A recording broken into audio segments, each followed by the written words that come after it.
تو حضور کہہ رہے ہیں کہ تم نوالا ہوگے ان کافروں کے لیے. آج آپ ہیں یا نہیں مجھے بتائیں. جی سر بالکل ایسے ہی ہے. بالکل بالکل سر صحیح ہے کہہ رہے ہیں آپ. نبی صادق نے بالکل سچ فرمایا ہے, بالکل سچ فرمایا ہے. اس لیے آپ آج دیکھ لیں, آپ کو پتہ ہے یمن میں انڈیا کے 8 جہاز گئے ہیں امریکہ کے کہنے پر, اور 3 جہاز ہمارے بھی گئے ہیں, بحری جہاز. استغفر اللہ. اچھا اب آئیے تو کتنی پیاری حدیث ہے, اور امام مالک رحمہ اللہ نے کس طرح اس کو بیان فرمایا ہے. اچھا یہ تو ایک اہمیت ہمیں پتہ چل گئی ہدایت کی کہ قرآن و سنت میں ہدایت ہے, اور اسی کو پکڑنے رکھو گے تو تم صحیح راستے پر ہوگے.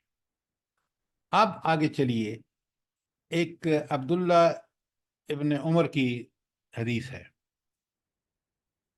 لا یؤمن احدکم, اللہ, لا یؤمن احدکم, تم میں سے کوئی شخص مومن ہو نہیں سکتا, حتی یکون ہواؤہ تبعا لما جئت بہ, یہاں تک کہ اس کی خواہش نفس اس چیز کی پیروی نہ کرے جو میں لے کر آیا ہوں. مومن اس وقت ہے کہ وہ اپنی خواہش نفس کو تابع کر دے قرآن و سنت کے, یہ ہے مومن. اگر قرآن و سنت کے خلاف جا رہا ہے تو وہ مومن نہیں ہے, اللہ کے پاس اس کا ایمان قابل قبول نہیں. کیسا ایمان ہے کہ کہتا ہے میں برحق مانتا ہوں نبی کو, قرآن کو, اللہ کو, اور پھر اس کے احکامات کو چھوڑ دیتا ہے. اچھا اس کی ایک اور بڑی ایکسپلینیشن ہے جو اس کو آپ کو سمجھیں. عمل کب وجود میں آتا ہے پہلے مجھے بتائیں, ذرا اس کو بڑے اچھی طرح سمجھیں. ہم عمل جو کرتے ہیں اس کی بنیاد کیا ہوتی ہے؟ سر دل ہوتا ہے, اس کی خیال آتا ہے. یقین ہوگا. سارے ایمان اور ہدایت. انما ہماری الاعمال بالنیات. ایمان سوچ. مضبوط ہو جاتا ہے آپ تو پھر جو کچھ بھی کہہ رہے ہیں نا وہ اس سوال کا جواب نہیں ہے. سر اب عملے سوچ صالح سوچ عمل سمجھ بنیاد. کے عمل جب ہم سے پڑھیں ہوتا ہے گے نا سر. اب آپ بس کر تدبر. دیں نا, میں نے کہہ دیا آپ جو کچھ کہہ رہے ہیں وہ اصولاً ٹھیک ہے, لیکن اس سوال کا جواب ہرگز نہیں ہے. آپ بڑے غور سے سنیے, یہ آپ کے ساتھ روز واقع ہوتا ہے. میں جب بھی کوئی عمل کرنے کی سوچتا ہوں تو سب سے پہلے میرے دل میں خیال آتا ہے. پہلا چیز کیا ہوتی ہے؟ لکھیں, خیال. وہ خیال جو ہے وہ پھر ارادہ بنتا ہے. آپ نے رات کو خوب اچھی طرح خیال تھا آپ کا کہ میں نے صبح درس میں اٹینڈ کرنا ہے. اب وہ جب آپ کا ارادہ بنا تو آپ نے وہ سارے کام کیے کہ میرا موبائل بھی چارج ہونا چاہیے, مجھے اس وقت اویلیبل بھی ہونا چاہیے, سننا بھی چاہیے. سب سے پہلے کوئی عمل کرنے سے پہلے دل میں خیال آتا ہے, خیال ارادہ بنتا ہے. تو خیال نمبر 1 اس کا نرز ارادہ. اس دل کے ارادے کو نیت کہتے ہیں. یہی نیت ہے, جب دل کا ارادہ, تو اسی کو انما الاعمال بالنیات. اب جب آپ اس نیت کو خالص کر دیتے ہیں تو پھر عمل وجود میں آتا ہے. یہ 3 چیزیں عمل سے پہلے خیال ارادے میں تبدیل ہوگا, یا ارادہ یا نیت دل کی, اور پھر عمل وجود میں آئے گا. اب سوال کریے, اس کو سمجھیے, سوال کیجئے. یہ ہر آدمی کا پروسیس ہے عمل کرنے کا, کہ اس سے پہلے سب سے پہلے اس کا ایک خیال آتا ہے, پھر اس کو ارادے میں تبدیل کرتا ہے, ارادے سے پھر وہ عمل آتا ہے. تو یہاں اس حدیث میں کہاں پہ کنٹرول رکھ دیا گیا ہے؟ یہ جو حدیث میں نے آپ کے پاس حضرت عبداللہ بن عمر کی پڑھی ہے, کیا ہے, کیا کہتی ہے یہ حدیث؟